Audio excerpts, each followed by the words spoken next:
अपना next chapter that is rectification of error. ठीक है, सबसे पहले हम इसका इंट्रोडक्शन जानेंगे और समझेंगे क्या होता है। ध्यान से समझो, ध्यान समझना। जो ट्रायल बैलेंस हम बनाते हैं, हम लोग सबसे पहले क्या करते हैं, जर्नल। वैसे जर्नल से पहले भी हम वाउचर बनाते हैं, ये भी हम समझ चुके हैं। फिर हम जर्नल बनाते हैं, मान लो, फिर उसके बाद हम लेजर या जो भी कैश बुक या सब्सिडरी बुक बना रहे हैं वो। फिर लेजर के बाद आप ट्रायल बैलेंस बनाते हो। इतना आप अभी तक ऐसा समझ लो अकाउंटिंग करते हुए समझ चुके हो। इन सभी कामों के दौरान हो सकता है आपने कुछ एरर्स कर दिए हो। कोई ट्रांजैक्शन आप लिखना भूल गए हो, या कोई ट्रांजैक्शंस आपने रूल्स के अकॉर्डिंग गलत लिख दी हो। ठीक है ना। तो एरर्स बहुत सारे टाइप्स के हो सकते हैं। हो सकता है आप कुछ लिखना भूल गए हो सकता है आपने अमाउंट गलत डाल दी हो, 6000 को 600 लिख दिया हो सकता है आपने डेबिट को गलत कहीं और डेबिट कर दिया हो, किसी का नाम गलत लिख दिया हो। Lot of types of errors हो सकते हैं, बहुत सारे। और वो एरर्स इन कहीं पे भी हो सकते हैं, जर्नल में, लेजर में, ट्रायल बैलेंस के अंदर। आफ्टर ट्रायल बैलेंस आप क्या करते हो, फाइनल अकाउंट्स बनाते हो अपने बिजनेस के। तो आप एक बार ट्रायल बैलेंस मैच करके देखते हो क्या सब सही है नहीं है। तो आप फाइनल अकाउंट्स बनाने से पहले अपने कुछ एरर्स को चेक कर लेते हो, कहीं कुछ एरर्स है नहीं है, पता लगाते हो।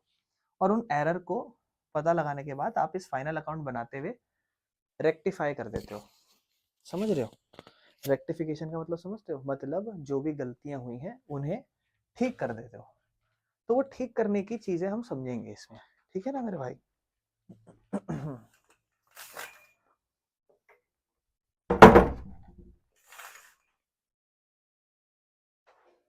ठीक है, तो कहता है ट्रायल बैलेंस एक स्टेटमेंट होती थी डेबिट और क्रेडिट की, जितने भी लेजर अकाउंट होते थे।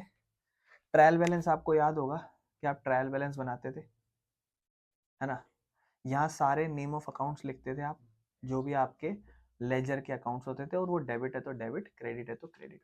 आप लास्ट में बैलेंस करते थे, जो भी सारे अमाउंट होते थे आप उन्हें लिखते थे, और आपका डेबिट और क्रेडिट सेम आता था। तो ये पता चलता था कि आपने सारी चीजें ठीक लिखी हैं। ट्रायल बैलेंस इसलिए बनाया जाता था ताकि आप एक्यूरेसी चेक कर सको, आपने बुक ऑफ अकाउंट सारे सही बनाया कि नहीं बनाया, टोटल जो डेबिट है क्या वो क्रेडिट के इक्वल है। और ये सब आपका डबल एंट्री सिस्टम पे बेस्ड होता था। ये सब आपका डबल एंट्री सिस्टम की वजह से ही हो पाता था पॉसिबल, है ना। डबल एंट्री सिस्टम की वजह से ही आप चेक कर पाते थे क्या हर डेबिट के लिए, क्या हर डेबिट के लिए क्रेडिट है कि नहीं है। For every debit is there any credit. ठीक है ना। तो ट्रायल बैलेंस एक तरीके से प्रूफ होता था कि आपकी जो ट्रांजैक्शंस हैं वो आपने डबल एंट्री के अकॉर्डिंग सारी ट्रांजैक्शन सही करी है ना। यही तो करते थे। अगर ट्रायल बैलेंस मैच है तो इसका मतलब ये है कि क्या एरर नहीं है। नहीं तो फिर क्यों नहीं। हाँ, तो हम तो यही सोच रहे हैं कि भैया ट्रायल बैलेंस हमारा जो है वो बिल्कुल सही आ रहा है, डेबिट क्रेडिट सब बराबर, इसका मतलब कोई एरर नहीं है। ऐसा नहीं है, जरूरी नहीं है ऐसा हो, एरर अभी भी हो सकते हैं। फॉर एग्जाम्पल आपने नाम गलत, हाँ बिल्कुल सही। जैसे मान लो आपने परचेज करी थी, purchase account debit to cash होना चाहिए था, आपने ये एंट्री लिखी ही नहीं, तो यहाँ पे चढ़ी नहीं होगी, और बिना चढ़े बैलेंस तो बराबर ही आया होगा, हालांकि कम आया होगा लेकिन बैलेंस। कोई एंट्री आपने गलत कर दी, अब वो गलत रिकॉर्ड हो गई है तो अपने हिसाब से बैलेंस बराबर आया होगा। कोई अमाउंट 600 लिख दी दोनों तरफ, इधर भी डेबिट 600 क्रेडिट, तो इधर भी डेबिट चढ़ गई होगी, इधर 600 क्रेडिट चढ़ गई होगी, वो तो बराबर ही आएगा। तो इसका मतलब भले ट्रायल बैलेंस मैच करे, इसका मतलब ये नहीं है कि एरर्स नहीं है, एरर्स तो हो सकते हैं। तो अब वो हम समझेंगे कि वो एरर किस टाइप के हो सकते हैं।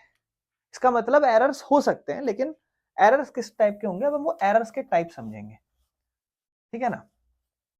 तो हम सबसे पहले एक एक करके एरर्स के टाइप समझेंगे, यानी कि हमारा टॉपिक होगा क्लासिफिकेशन ऑफ एरर्स। भैया किस किस टाइप के एरर है, और इसमें सबसे पहला एरर समझेंगे हम, errors of omission. Errors of omission, आप जब इंग्लिश करते थे तो ओमिटेड वर्ड्स ऐसे लिखा हुआ आ जाता था कि ओमिशन हो रखा है। ओमिशन मतलब कोई चीज करनी ही भूल जाओ, लिखी ना हो, समझ रहे हो, एक तरीके से समझ जाओ, भूल जाना। मतलब एरर है, गलती है, किस चीज की एरर है कि भैया लिखना ही भूल गए, इस चीज का एरर। आपको कहता है कि एरर ऑफ कंप्लीट ओमिशन होता है, मतलब एक है error of omission complete omission, पूरा ही लिखना भूल गए, एंट्री करनी भूल गए। तो इसमें आपको कहता है कि इससे ट्रायल बैलेंस पे फर्क नहीं पड़ता। क्या आप समझ पा रहे हो ट्रायल बैलेंस पे क्यों फर्क नहीं पड़ेगा? ना आपने डेबिट साइड लिखा होगा, एंट्री होगी नहीं, बैलेंस बराबर आएगा, पता नहीं लगा पाएंगे। तो इसका मतलब ये अफेक्ट नहीं करता ट्रायल बैलेंस को, ट्रायल बैलेंस को अफेक्ट नहीं करता है। इसके बारे में और चीजें लिखी हुई है, कहता है दो तरीके के एरर होते हैं, एक होता है कंप्लीट एरर मतलब कंप्लीट ओमिशन, एक होता है कंप्लीट ओमिशन की पूरी एंट्री ही लिखनी भूल गए, तो उसमें तो ट्रायल बैलेंस पे अफेक्ट नहीं पड़ेगा। लेकिन एक होता है पार्शियल ओमिशन, पार्शियल ओमिशन मतलब आधा लिख लिया, आधा लिखना भूल गए, समझ लो, समझ रहे इस चीज को। एक है क्या कहते कंप्लीट ओमिशन, ठीक है ना, मतलब एंट्री ही लिखनी भूल गए, और एक है मेरे भाई ओमिशन, एक में तो आप पूरा ही लिखना भूल गए और एक में आना। तो जब पूरा लिखना भूल गए तो दोनों ना डेबिट हुआ ना क्रेडिट, ट्रायल बैलेंस जो है ना वो सेम आएगा, अफेक्ट नहीं होगा। पार्शियल ओमिशन में कोई एक साइड लिखी होगी, एक साइड नहीं लिखी होगी, तो इसमें ट्रायल बैलेंस अफेक्ट होगा, समझ रहे हो, इसमें ट्रायल बैलेंस से फर्क पड़ेगा। बस अभी हम समझ रहे हैं चीजों को, और कुछ नहीं है इसके अंदर, ठीक है ना। जैसे मान लो कोई एक अकाउंट में कुछ करना भूल गए हो, तो ठीक है मेरे भाई, ये होता है हमारा पहले टाइप का एरर। पूरे दूसरे एरर पे जो है हमारा एरर ऑफ कमीशन, इस टाइप का एरर है जी, ध्यान समझना। कहता है ऐसे एरर्स हैं जो या तो मान लो कोई आपने गलत इनकरेक्ट ट्रांजैक्शन रिकॉर्ड कर दी, ट्रांजैक्शन गलत रिकॉर्ड कर दी, ऐसा नहीं भूल गए, गलत रिकॉर्ड कर दी, या फिर इनकरेक्ट टोटलिंग कर दी कैश बुक में, लेजर अकाउंट्स में, मतलब आपने टोटल गलत लिख दिया। कहता है या फिर इनकरेक्ट कैरी फॉरवर्ड कर दिया बैलेंस, मतलब जो बैलेंस को कैरी फॉरवर्ड करा आगे, कैरी फॉरवर्ड करते हैं सीडी बीडी, वो गलत लिख दिए, या फिर आपने ट्रांजैक्शन की पोस्टिंग गलत कर दी, यानी कि आप इसमें मेजरली चीजों को इनकरेक्ट कर रहे हो, चीजों को क्या कर रहे हो मेरे भाई, कैसे? सबसे पहले जैसे मान लो आप एरर ऑफ रिकॉर्डिंग कर रहे हो, मतलब रिकॉर्डिंग ही गलत कर रहे हो, रिकॉर्डिंग गलत कर रहे हो। रिकॉर्डिंग कैसे गलत कर सकते हैं? कह रहा है एरर था ट्रांजैक्शन का, उसको गलत रिकॉर्ड कर दिया in the book of original entry does not affect the trial balance, मतलब आपने क्या करा, ट्रांजैक्शन गलत रिकॉर्ड कर दी, मतलब इनकरेक्ट रिकॉर्डिंग कर दी, जर्नल गलत कर दी, रिकॉर्डिंग मतलब जर्नल, रिकॉर्डिंग मतलब ऐसा समझ लो आपने इनकरेक्ट रिकॉर्ड कर दिया, अमाउंट हो सकता है गलत रिकॉर्ड कर दिया, एंट्री गलत कर दी, क्या इससे ट्रायल बैलेंस में फर्क पड़ेगा? नहीं, क्योंकि ट्रायल बैलेंस गलत के हिसाब से गलत आ जाएगा, लेकिन वो सही आएगा, भले ही वो बैलेंस गलत आया है लेकिन वो तो बराबर आएगा, भले आपने गलत करी है, डेबिट और क्रेडिट तो करा ही है ना, लिखना थोड़ी ना भूल गए, गलत आ जाएगा। दूसरा टोटलिंग, भाई कास्टिंग गलत कर दी तो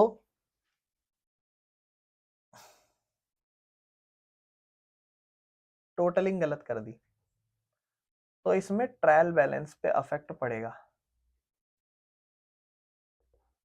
जैसे आपको एक एग्जांपल दे रखा है, कह रहा परचेज था 10,000 रुपए का, इंस्टेड ऑफ 1 लाख परचेज लिख दिया 10,000, 1 लाख लिखना था। अब एंट्रियां जब करी होंगी तब तो 1-1 लाख लिखा होगा, लेकिन जब टोटल करके दिखा रहे हो, अलग से लिख रहे हो, वो सिर्फ 10,000 लिख रहे हो, तो इसका मतलब वहां तो ट्रायल बैलेंस पे प्रभाव पड़ेगा। अगला कह रहा है कैरी फॉरवर्ड में गलत कर दिया, ये भी गलत प्रभाव डालेगा। क्यों भाई, बैलेंस सीडी या बीडी करोगे और उसमें आप टोटलिंग गलत लिखोगे, पीछे सही लिखिए और आगे गलत लिखो, तो फर्क तो पड़ेगा ही।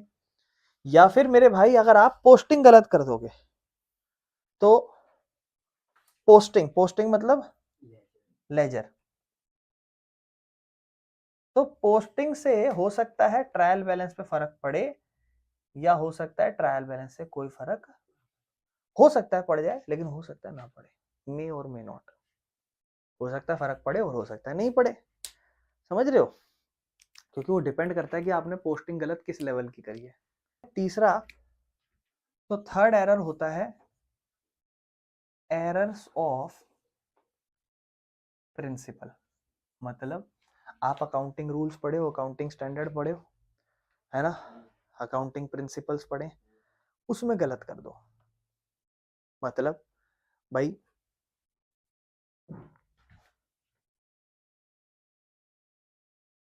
रेवेन्यू एक्सपेंस हुआ, रेवेन्यू एक्सपेंस मतलब समझा रहा हूँ, एक्सपेंस मतलब खर्चा, पैसा पेमेंट करा आपने, मैंने खरीद लिया, फॉर एग्जांपल गुड्स परचेज कर लिया, मैंने गुड्स परचेज कर लिया कि नहीं करा, करा, रेवेन्यू एक्सपेंस है, कैपिटल एक्सपेंस नहीं है ना, थोड़ा सा अकाउंट्स याद करो,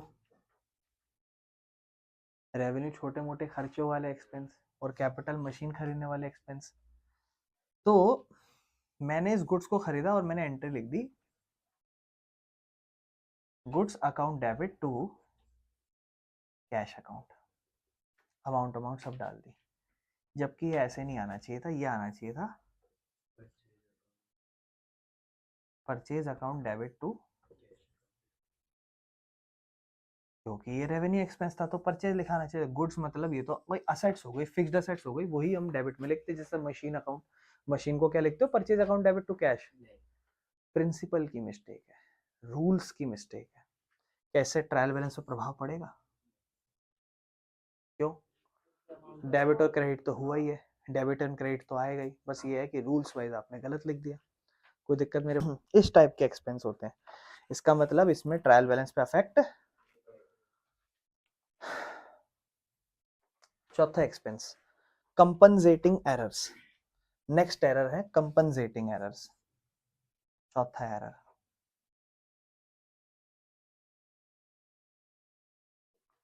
क्या कह रहा है, कह रहा है ऐसे एरर हैं जो किसी और एरर से हो जाते हैं, जैसे in which effects of one error is nullified by the effect of another. For example, Shyam's account was debited with 100 रुपए instead of 1000 रुपए, while Ram's account was debited 1000 रुपए instead of 100 रुपए।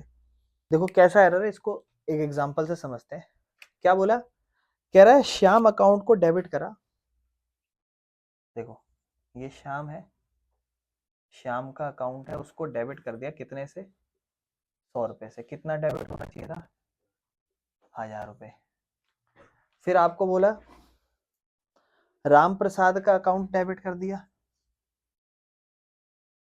कितने रुपए, 1000 रुपए, कितने रुपए से, 100 रुपए से,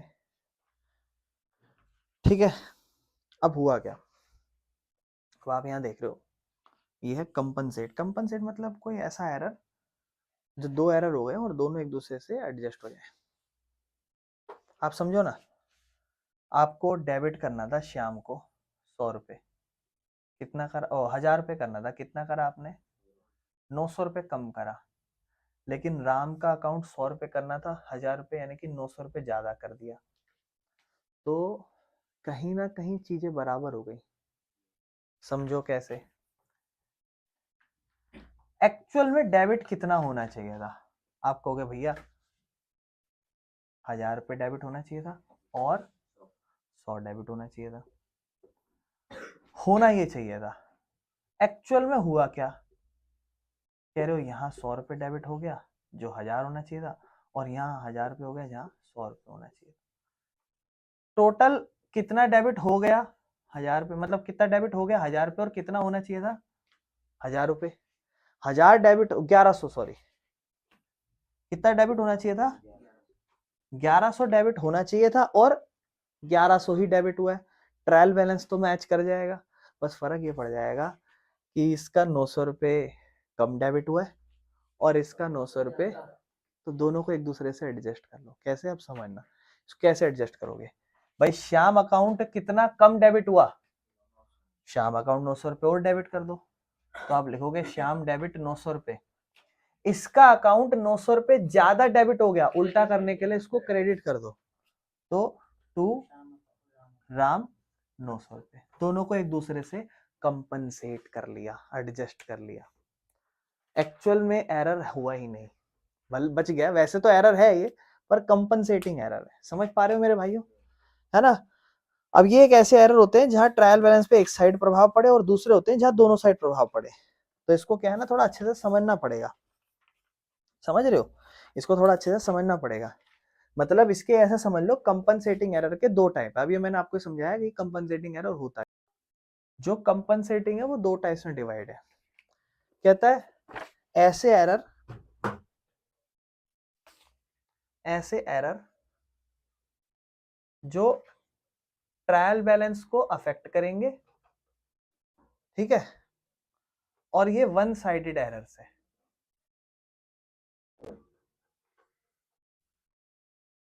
ठीक है, और वहीं पे ऐसे एरर्स हैं कंपनसेटिंग के अंदर ही जो ट्रायल बैलेंस को अफेक्ट, क्योंकि वो डबल होंगे, है ना, वो होंगे टू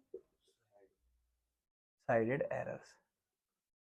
अब समझते हैं वन साइडेड एरर। जैसे कह रहा है परचेज बुक थी, ठीक है, इसको पोस्ट करा परचेज अकाउंट में, लेकिन जो एक परचेज रही थी 50,000 रुपए की, वो पोस्टेड नहीं हुई, not posted to Rahul's account. ये क्या एरर है? जैसे परचेज बुक थी, उसको पोस्ट कर दिया हमने परचेज अकाउंट में, लेकिन एक 50,000 की परचेज थी, इसको हमने राहुल के अकाउंट में पोस्ट नहीं करा। तो एक साइडेड का एरर है, मतलब एरर एक साइड हुआ, ये एक दूसरे से एडजस्ट नहीं होंगे, कंपनसेटिंग एरर्स। जैसे और एग्जांपल पढ़ूं तो आपने क्या करा, रोंग टोटलिंग कर दी लेजर अकाउंट में, टोटल करके गलत लिख दिया, तो वो कंपनसेटिंग एरर ना एक साइड रह गया। या फिर आपने गलत जगह एंट्री को लिख दिया अकाउंट में, पोस्टिंग गलत जगह कर दी। मतलब ऐसे एरर जो सिर्फ एक साइड पे प्रभाव करे, दोनों साइड से एडजस्ट नहीं हो रहे, एक साइड ही एरर पड़ा। और टू साइड एरर जो भी अपन ने एग्जांपल पढ़ा ही था, समझ रहे हो? हाँ, जो एक दूसरे से एडजस्ट हो जाएंगे। तो बस इसमें इतना ही, और कुछ नहीं है। ये सारे एरर्स आप समझ चुके हो, ठीक है ना? अगर हम बात करें आगे रेक्टिफिकेशन ऑफ एरर की, तो रेक्टिफिकेशन ऑफ एरर एक ऐसा प्रोसेस है जहां पर आप क्या करते हो, अकाउंटिंग करते हो एडजस्ट करने के लिए एरर्स को, यानी कि एरर्स को आप ठीक करते हो, रेक्टिफाई करते हो। जो भी आपकी एंट्रीज गलत हो गई हैं उसको रेक्टिफाई करके ठीक करने की कोशिश करते हो। कहता है जो एरर्स आप ठीक करोगे ना, वो दो हेडिंग में कर सकते हो, ठीक है ना? जो आप एक एक करके पढ़ोगे धीरे धीरे, ठीक है ना, जो आप रेक्टिफिकेशन ऑफ एरर्स पढ़ोगे मेरे भाई, वो आप दो तरीके से पढ़ोगे। एक आप पढ़ोगे रेक्टिफिकेशन, मतलब ठीक करना, किसको? एरर्स को, वो before preparation of trial balance बनाने से पहले। और एक सेम रेक्टिफिकेशन ऑफ एरर है, बट वो बिफोर फाइनल अकाउंट्स है। मतलब भाई ट्रायल बैलेंस बना चुके हैं और अब फाइनल अकाउंट बनाना है, उसके बीच में, यानी कि एक ट्रायल बैलेंस है, उससे पहले ही एरर पता चल गया, और एक ट्रायल बैलेंस के बाद फाइनल अकाउंट बनाएंगे और उनके बीच में एरर पता चला है। 2 तरीके के एरर है। अगर ये वाला एरर हुआ तो ये जायज बात है, जल्दी ठीक हो जाएगा। ये वाला एरर जो है वो थोड़ा सा क्या है ना, अकाउंट सब बना चुके हैं तो वो उसमें एडजस्ट करते हैं, वो समझाऊंगा बाद में जब हम धीरे धीरे आगे जाएंगे। और हम जब फाइनल अकाउंट्स बनाने सीखेंगे तो वहाँ पे एडजस्टमेंट आती है। आपने जब पढ़ा हो तो अगर स्कूलों में, तो वो जब एडजस्टमेंट पढ़ते हो तो वो यही एरर्स होती हैं।